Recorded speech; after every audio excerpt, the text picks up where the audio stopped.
यंदाच्या पालखीचा काय अनुभव आहे? काय उन्हाचा तडाखा असल्यामुळे उन्हामुळे काय लोकांना चालू वाटाना भजन करू वाटाना. ऊन भरपूर आहे. पाऊस जर पडला असता तर मग व्हायचं उन्हाचा तडाखा कमी वाटला असता माणसांना. तुमच्या दिंडीमध्ये यंदा किती लोक आहेत? 130 लोक आहेत फक्त. मागच्या वर्षी किती होते? पाठीमागे तर 250 150 200 लोक आहेत. दिंडीची लोकसंख्या कमी कसं आहे? कमी कशामुळे उन्हाचा तडाखा असल्यामुळे लोक काय फलटणवर पुण्याहूनच पाठीमागे गेली. काय पावसाचा परिणाम जाणवतो. पावसाचा परिणाम जाणवतोय. काय झालं? पाऊसच पडला नाही ना. जूनमध्ये पाऊस 8 जूनला जी पाऊस चालू होतो ते पावसाचा परिणाम आहे.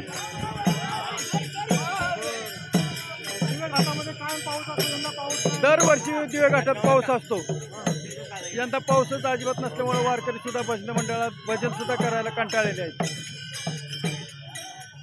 पुढं दिंडीची संख्या वाढून अंदाज काय आहे का? वाढू शकते. सासवड लोणंद फलटणपासून वाढू शकते. मागच्या वर्षीचा आणि गेल्या काही वर्षाचा आताचा अंदाज काय करतो? तसं चांगला अंदाज आहे. चांगला अंदाज आहे.